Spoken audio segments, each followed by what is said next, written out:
ওম শান্তি। আজকের তারিখ হলো 22শে অক্টোবর 2021। প্রাতঃ মুরলী। ওম শান্তি। বাপ দাদা মধুবন। আজকের মুরলীতে বাবা বলেছেন, মিষ্টি বাচ্চারা, মায়াকে ভয় করবে না। মায়া যতই বিস্মৃত করার চেষ্টা করুক, তোমরা কিন্তু ক্লান্ত হবে না। অমৃত বেলায় উঠে স্মরণে থাকার পুরোপুরি পুরুষার্থ করো। তো বাবা বলেছেন, মায়াকে তোমরা ভয় করবে না। মায়া যতই বিস্মৃত করার চেষ্টা করুক, তোমরা কিন্তু ক্লান্ত হবে না। কারণ মায়াকে ভয় করলে মায়া আরও বেশি করে আসবে। মায়া চেষ্টা করবে আমাদেরকে বিস্মৃত করার, কিন্তু আমরা কখনো ক্লান্ত হব না। আর অমৃত বেলায় উঠে স্মরণে থাকার পুরোপুরি পুরুষার্থ করতে হবে। প্রশ্নতে বাবা বলেছেন, পুরুষার্থে বেশি নম্বর কোন বাচ্চারা প্রাপ্ত করে? উত্তর, যে বাচ্চারা বাবার কাছে সম্পূর্ণ সমর্পণ করে, অর্থাৎ নিজেকে বলিদান করে, তারাই সবচেয়ে এগিয়ে যায়। বাবার কাছে বাচ্চারা সমর্পিত হয় এবং বাচ্চাদের কাছে বাবা। তোমরা নিজের দেহ অভিমানের বিকার, পুরনো তন মন ধন বাবাকে দান করো, আর বাবা তোমাদের বিশ্বের বাদশাহী দেন। তাই বাবাকে দিনের নাথ বলা হয়। গরিব ভারতকে দান করতে বাবা এসেছেন। তো বাবা বলেছেন যে কোন বাচ্চারা সব থেকে বেশি নাম্বার প্রাপ্ত করতে পারে? যে বাচ্চারা বাবার কাছে সম্পূর্ণ সমর্পণ করে, অর্থাৎ নিজেকে বলিদান করে, তারাই সবচেয়ে এগিয়ে যায়। বাবার কাছে বাচ্চারা সমর্পিত হয় এবং বাচ্চাদের কাছে বাবা। তোমরা নিজের দেহ অভিমানের বিকার, পুরনো তন মন ধন বাবাকে দান করো, আর বাবা তোমাদের বিশ্বের বাদশাহী দেন। তাই জন্য বাবাকে দিনের নাথ বলা হয়। গীত বাবা বলেছে, নয়নহীনকে পথ দেখাও প্রভু। তো আজকে আমাদের নয়ন থাকা সত্ত্বেও, চোখ থাকা সত্ত্বেও আমরা কি বলছি? নয়নহীনকে পথ দেখাও প্রভু। ওম শান্তি। মিষ্টি মিষ্টি অতি মিষ্টি, এমনই বলা হবে, তাই না? অসীমের পিতা এবং অসীম ভালোবাসা বলেন মিষ্টি হারানিধি বাচ্চারা। গীত শুনল, পথ এক বাবাই দেখান। ভক্তি মার্গে পথ বলে দেওয়ার কেউ নেই, সেখানে ঠক্কর খেতেই থাকে। এখন পথ খুঁজে পাওয়া গেছে, তবুও মায়া বাবার সঙ্গে বুদ্ধি চোখ লাগাতে দেয় না। তারা বুঝতে পারে, এক বাবাকে স্মরণ করলে আমাদের সব দুঃখ দূর হয়ে যাবে, চিন্তার কোনো কথা থাকবে না। তবুও ভুলে যায়। তোমরা এক বাবাকে স্মরণ করলে আমাদের সমস্ত দুঃখ কি হবে? দূর হয়ে যাবে, আর চিন্তার কোনো কথাই থাকবে না। বাবা বলেন, নিজেকে আত্মা মনে করে আমি পতিত পাবন, বাবাকে স্মরণ করো। বাবা হলেন জ্ঞানের সাগর, তাই না? তিনি হলেন গীতা জ্ঞান দাতা, স্বর্গের বাদশাহী। বাবা সদ্গতি প্রদান করেন। কৃষ্ণকে জ্ঞানের সাগর বলা হবে না। সাগর তো একটি, এই পৃথিবীর চারিদিকে সাগরই সাগর। সমগ্র সাগর একটি, পরে সাগরের বিভাজন হয়েছে। তোমরা বিশ্বের মালিক হও, তখন সমস্ত সাগর পৃথিবীর মালিক তোমরা হও। কেউ এমন বলতে পারে না, এই ভক্তি আমাদের সীমায় প্রবেশ করবে না। এখানে তো সাগরেও টুকরো করে দিয়েছে। এখানে সাগর সব জায়গায় কি হয়েছে? টুকরো টুকরো করে দিয়েছে। তোমরা বুঝেছ, সারা বিশ্বই ভারত ছিল, যার মালিক তোমরা ছিলে। গীত আছে, বাবা তোমার কাছে আমরা বিশ্বের বাদশাহী প্রাপ্ত করি, যা কেউ কেড়ে নিতে পারে না। এখানে দেখো, জল নিয়েও বিরোধ। একে অপরকে জল প্রদান করলে লক্ষ লক্ষ টাকা দিতে হয়। বাচ্চারা, তোমাদেরকে বিশ্বের রাজত্ব কল্প পূর্বের মতন প্রাপ্ত হচ্ছে। বাবা জ্ঞানের তৃতীয় নেত্র দিয়েছেন, জ্ঞানদাতা হলেন পরমপিতা পরমাত্মা। এই সময়ে সে জ্ঞান প্রদান করেন। সত্যযুগে লক্ষ্মীনারায়ণের কাছে এই জ্ঞান থাকবে না, যদিও এমন বলবে পূর্বজন্মের জ্ঞানের দ্বারা এই স্বরূপ ধারণ করেছি। তোমরাই ছিলে, তোমরা বলো বাবা তুমি সেই, তুমি আমাদের বিশ্বের মালিক বানিয়েছিলে। বাবা বলেন আমার মত কোনো বিশাল নয়, জাগতিক দুনিয়ার পড়াশোনা তো বিশাল আকারের হয়। এই পড়াশোনা তো খুব সহজ। রচয়িতা ও রচনার আদি মধ্য অন্তকে জেনে তোমরা অন্যদেরও বলতে থাকো কিভাবে 84 চক্র আবর্তিত হয়। এখন ফিরে যেতে হবে বাবার কাছে। এই কথাও বাবা বলেছেন, মায়ার ঝড় অনেক আসবে, সেসবে ভয় করবে না। সকালে উঠে বসবে, বুদ্ধি অন্য চিন্তায় চলে যাবে, 2 মিনিটও স্মরণে থাকতে পারবে না। বাবা বলেন ক্লান্ত হবে না। আচ্ছা 1 মিনিট স্মরণে ছিলে, এবারে কাল বসবে, পরশু বসবে, মনে মনে কথাটি পাকা নিশ্চয় করো যে আমাদেরকে স্মরণ করতে হবে। যদি কেউ বিকারগ্রস্ত হয় তবে অনেক ঝড় তো আসবে। যদি কেউ বিকারগ্রস্ত হয় তার জীবনে অনেক ঝড় আসবে। পবিত্রতা হলো মুখ্য। আজ এই দুনিয়া হলো পতিত বেশ্যালয়, কাল পবিত্র শিবালয় হবে। জানো যে হলো পুরনো শরীর। বাবাকে স্মরণ করতে থাকলে যে কোনো সময়ে শরীর ত্যাগ করলেই স্বর্গে যাওয়া উপযুক্ত হবে। বাবার কাছে কিছু জ্ঞান তো শুনেছ তাই না? এমনও আছে যারা এখান থেকে পালিয়েছে, তবু পুনরায় এসে নিজের অধিকার প্রাপ্ত করছে। এ কথাও বোঝানো হয়েছে অন্তিম সময়ে যেমন মতি সেই অনুসারে গতি হবে।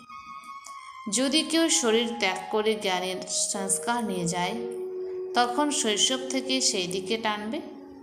যদিও ইন্দ্রিয়গুলি ছোট, কথাও বলবে না, কিন্তু আকৃষ্ট হবে। তো যারা কেউ সংস্কার নিয়ে যদি জ্ঞানের সংস্কার, তো সেই ছোটো বাচ্চারা কিন্তু এই জ্ঞানকে তারা খুব আকৃষ্ট হবে। এই জ্ঞানের প্রতি তারা ছোট হওয়া সত্ত্বেও শৈশব থেকে সংস্কার ভালো থাকবে, সুখ তাই হবে। আত্মাকেই বাবা শেখান, তাই না? যেমন বাবা মিলিটারিদের দৃষ্টান্ত দেন, সংস্কার নিয়ে যায় তখন সেনায় ভর্তি হয়ে যায়। যেমন শাস্ত্র পাঠ করার সংস্কার নিয়ে গেলে ছোটোর থেকেই শাস্ত্র মুখস্থ হয়ে যায়, তাদের মহিমাও হয়। সুতরাং এখান থেকে যারা যায় ছোটোর থেকেই তাদের মহিমা হয়। আত্মাই জ্ঞান ধারণ করে, তাই না? যা কিছু বাকি থাকে সেসব হিসেব নিকেশ পূর্ণ করতে হয়। স্বর্গে তো আসবে, তাই না? বাবার কাছে এসে ওয়ালাইকুম সালাম করবে, প্রজা তো অনেক অনেক তৈরি হবে। বাবার কাছে অধিকার প্রাপ্ত করবে, পরে বলবে ওহো প্রভু তোমার লীলা। এখন তোমরা বুঝেছ? ওহো বাবা তোমার লীলার ড্রামা প্লেন অনুসারে এমন। বাবা তোমারা অ্যাক্ট সকল মানুষ মাত্রের চেয়ে পৃথক। যারা বাবার ভালো সার্ভিস করে তাদের পুরস্কারও ভালোই প্রাপ্ত হয়। বিজয় মালায় গাঁথা হয়। এ হলো রুহানি জ্ঞান যা আত্মারূপী বাবা আত্মা দিয়ে প্রদান করেন। মানুষ সব শরীরের স্মরণেই থাকে, বলবে শিবানন্দ, গঙ্গেশ্বর আনন্দ ইত্যাদি গণ এই জ্ঞান দিয়েছেন। এখানে তো নিরাকার শিব বাবা জ্ঞান প্রদান করেন। আমি হলাম সর্বোচ্চ, আমি আত্মার নাম শিব। শিব পরমাত্মায় নম বলা হয়। পরে ব্রহ্মা বিষ্ণু শঙ্করকে বলবে দেবতায় নম। এনারাও হলেন রচনা, তাদের কাছে উত্তরাধিকার প্রাপ্ত হয় না। তোমরা নিজেদের মধ্যে হলে ভাই ভাই, ভাইকে স্মরণ করলে উত্তরাধিকার প্রাপ্ত হবে না। এই ব্রহ্মা বাবাও হলেন তোমাদের ভাই, উনিও স্টুডেন্ট, তাই না? পড়াশোনা করেছেন এনার কাছে, স্বর্গের অধিকার প্রাপ্ত হবে না। তিনি তো নিজেই অধিকার নিচ্ছেন শিব বাবার কাছে। সর্বপ্রথমে ইনি শোনেন, বাবাকে বলেন, বাবা আমি তোমার প্রথম নম্বরের সন্তান, তোমার কাছে আমরা কল্প কল্প স্বর্গের অধিকার প্রাপ্ত। কল্প কল্প আমি হই তোমার রথ। তো ব্রহ্মা বাবা বলছেন শিব বাবাকে, শিবের রথ ব্রহ্মা, ব্রহ্মার দ্বারা বিষ্ণুপুরীর স্থাপনা। তোমরা ব্রাহ্মণরাও সাহায্য করো, পরে তোমরা মালিক হবে। এখন তোমরা জানো আমরা 5000 বছর পূর্বের মতন বাবার দ্বারা রাজ্য ভাগ্য প্রাপ্ত করি। যারা কল্প পূর্বে রাজ্য ভাগ্য নিয়েছে তারাই আসবে। প্রত্যেকের পুরুষার্থ দ্বারা প্রমাণিত হয় কে কে মহারাজা মহারানী হবে, কে কে প্রজা হবে। শেষকালে তোমাদের সব সাক্ষাৎকার হবে। সম্পূর্ণ নির্ভর করছে পুরুষার্থের উপরে, সমর্পিত হতে হয়। বাবা বলেন, আমি হলাম দিনের নাথ, তোমরা গরিবরাই আমার কাছে সমর্পিত হও। দান সর্বদা গরিবদেরই করা হয়। যদি কেউ কলেজ নির্মাণ করে, তা কিন্তু গরিবকে দান করা হলো না, তা ঈশ্বরের প্রতি দানও হলো না। কিন্তু দান তো করলো, তাই না? কলেজ খুলে দিলে তার ফল প্রাপ্ত হয়, পরের জন্মে ভালো পড়াশোনা করবে। তো ধরে নিন কেউ কলেজ দান করলো, সে পরের জন্মে ভালো পড়াশোনা হবে, এই আশীর্বাদ প্রাপ্ত হয়। ভারতেই সবচেয়ে বেশি দান পূর্ণ হয়। এই সময় তো অনেক দান করা হয়। তোমরা বাবাকে দান করো, বাবা তোমাদের দান করেন। তোমাদের কাছ থেকে দেহ অভিমানের বিকার নিয়ে তোমাদেরকে বিশ্বের বাদশাহী প্রদান করেন। এই সময় তোমরা তন মন ধন সব বাবাকে দান করে দাও। তারা মৃত্যুর সময় উইল লিখে যায়, অমুক আশ্রমে দান করো বা আর্য সমাজ নেবে। বাস্তবে দান গরিবদের করা দরকার, যারা ক্ষুধার্ত। এখন ভারত হলো গরিব, তাই না? স্বর্গে ভারত অনেক সমৃদ্ধশালী থাকে। তোমরা জানো সেখানে যত আনাজ ধন ইত্যাদি তোমাদের কাছে থাকে, সেসব আর কারোর কাছে থাকে না। সেখানে তো টাকা লাগে না, এক মুঠো চাল ডাল করে তার পরিবর্তে 21 জন্মের জন্য মহল প্রাপ্ত হয়, সম্পত্তিও প্রাপ্তি হবে। এখন তত্ত্ব ইত্যাদি সব তমপ্রধান হওয়ার কারণে দুঃখ দেয়। সেখানে তত্ত্ব ইত্যাদি সত্যপ্রধান থাকে। তোমরা জানো সত্যযুগে কে কে আসবে, তারপরে দাপরে অমুকেরা আসবে। কলিযুগের অন্তে ছোট ছোট শাখা মঠ পন্থ ইত্যাদি বেরোতে থাকে, তাই না? এখন তোমাদের বুদ্ধিতে বৃক্ষ ড্রামা ইত্যাদির নলেজ আছে। বাবার পার্টও তোমরা জানো। মহাভারতের যুদ্ধে দেখানো হয় 5 পাণ্ডব বেঁচে থাকে। আচ্ছা, তারপরে কি হয়েছিল? নিশ্চয় যারা রাজ্য শিখেছে তারাই গিয়ে রাজ্য করবে, তাই না? পূর্বে তোমরা কি কিছু জানতে? বাবাও গীতা পাঠ করতেন, নারায়ণের ভক্তি করতেন, গীতার প্রতি খুব ভালোবাসার শ্রদ্ধা ছিল। তো ব্রহ্মা বাবা জ্ঞান পাওয়ার আগে কী করতেন? গীতা পাঠ করতেন। তার গীতার প্রতি খুব ভালোবাসার শ্রদ্ধা ছিল। ট্রেনে যাত্রা করার সময় গীতা পাঠ করতেন। তো ব্রহ্মা ট্রেনে কোথাও যেতেন তবুও গীতা পাঠ করতেন। এখন দেখেন কিছুই বোঝেননি, বাক্সে জমেছে কেবল নুড়ি পাথর। ভক্তিমার্গে যা কিছু করেছে তাতে উদ্ধার তো হয়নি। দুনিয়া অনেক কলহ বিবাদ, এখানেও তো সবাই পবিত্র হতে পারে না, তাই ঝগড়া হয়।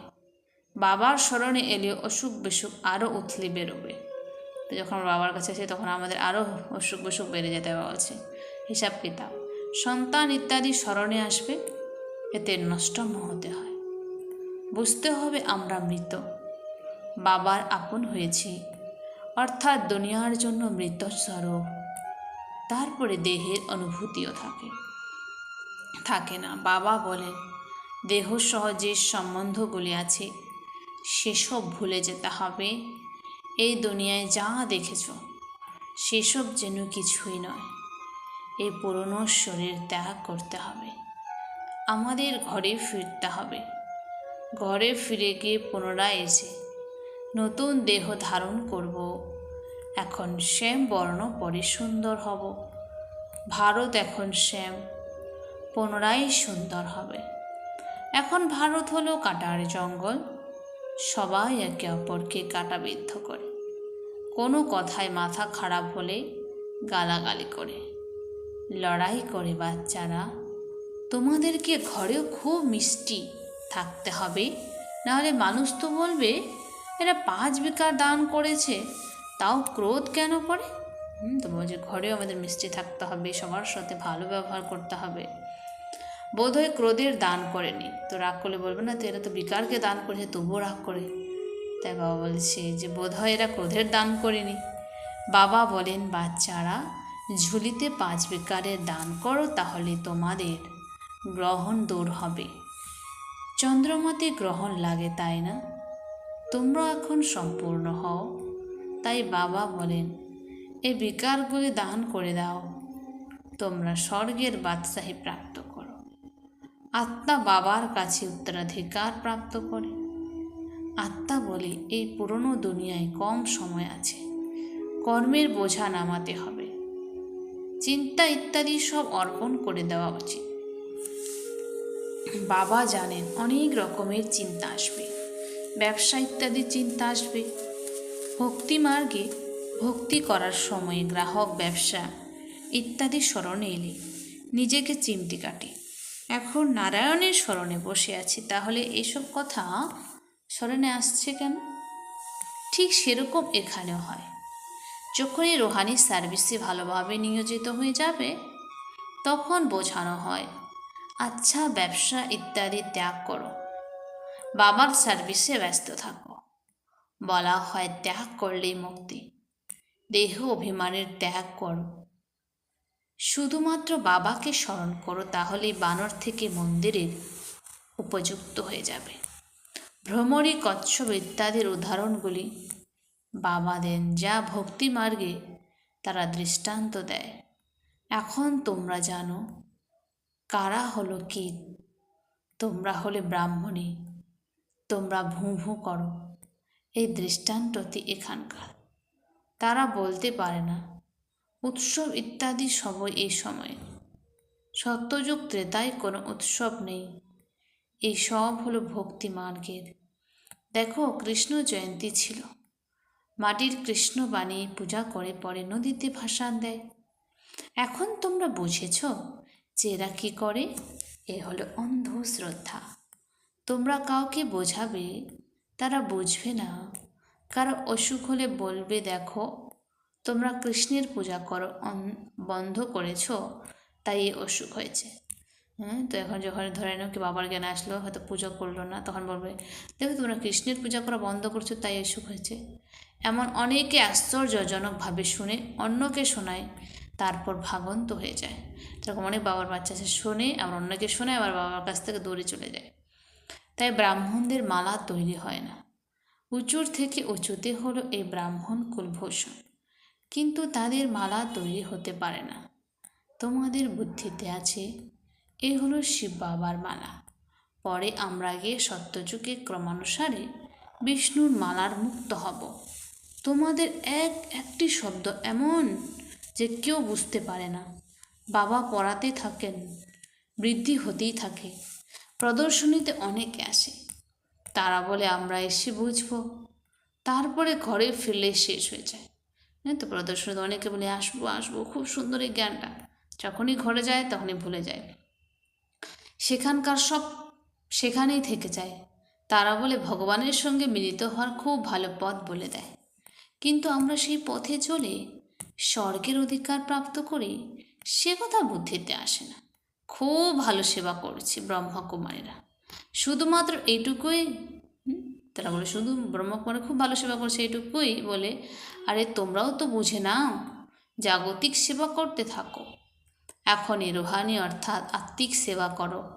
সমাজের সেবা তো সব মানুষে করতে থাকে, ফ্রিতে তো কেউ সেবা করে না, না হলে খাবে কিভাবে? এখন তোমরা বাচ্চারা খুব ভালো সেবা করো, ভারতের জন্য তোমাদের দয়া হয়। আমাদের ভারত কি ছিল, তারপরে রাবণ কীরূপ দুর্গতিতে এনেছে।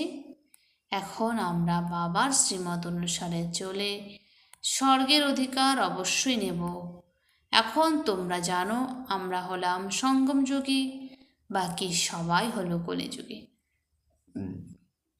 আমরা ওই পারে যাই, যারা বাবার স্মরণে ভালোভাবে থাকবে তারা এমন বসে বসে স্মরণ করতে করতে শরীর ত্যাগ করবে। যখন আত্মা আর ফিরে আসবে না, বসে থেকে বাবার স্মরণে চলে গেছে, এখানে হঠযোগ ইত্যাদির কথা নেই। যেমন দেখো ধ্যান করতে বসে থেকেই চলে যায়, তেমনি তোমরাও বসে থেকে এই শরীর ত্যাগ করবে। সূক্ষ্মবতনে গিয়ে তারপরে বাবার কাছে চলে যাবে। যারা স্মরণের যাত্রা করার পরিশ্রম করবে তারা এমন করে শরীর ত্যাগ করবে, সাক্ষাৎকার হয়ে যায়। যেমন শুরুতেই তোমাদের অনেক সাক্ষাৎকার হয়েছে, তেমনি শেষ সময়েও তোমরা অনেক কিছু দেখবে। যেমন শুরুতে অনেক সাক্ষাৎকার হয়েছিল, বাবা বলছে লাস্টেও আবার ঠিক সেরকমই হবে। আচ্ছা, মিষ্টি মিষ্টি হারানিধি বাচ্চাদের প্রতি মাতা পিতা বাপ দাদার স্মরণে স্নেহ সুমন আর সুপ্রভাত। আত্মাদের পিতা ওনার আত্মারূপী বাচ্চাদেরকে জানাচ্ছে নমস্কার, আর সমস্ত আত্মারূপী বাচ্চারা জানাই মাতা পিতা বাপ দাদাকে স্নেহ সুমন আর নমস্কার। ধারণার জন্য মুখ্য সার: 1 নম্বর, মন্দির যোগ্য হওয়ার জন্য দেহ অভিমান ত্যাগ করতে হবে, রুহানি সেবায় ব্যস্ত থাকতে হবে। যদি মন্দির যোগ্য আমরা হতে চাই তাহলে আমাদের দেহ অভিমান, এই দেহের যে অভিমান অহংকার এটাকে ত্যাগ করতে হবে, রুহানি সেবায় ব্যস্ত থাকতে হবে। 2 নম্বর, এখন ঘরে অর্থাৎ পরমধামে ফেরার সময়, তাই যা হিসেব নিকেশ আছে, ব্যবসা ইত্যাদির চিন্তা আছে, সেসব অর্পণ করে দিতে হবে। স্মরণের যাত্রা করতে পরিশ্রম করতে হবে। বরদান: যোগযুক্ত স্থিতির দ্বারা সূক্ষ্ম এবং কঠিন বন্ধনগুলির ক্রস করে বন্ধনমুক্ত ভব। তো যোগযুক্ত স্থিতি দ্বারা সূক্ষ্ম এবং কঠিন বন্ধনগুলিকে ক্রস করে আমাদের বন্ধনমুক্ত হতে হবে। যোগযুক্তের নিদর্শন হলো বন্ধনমুক্ত।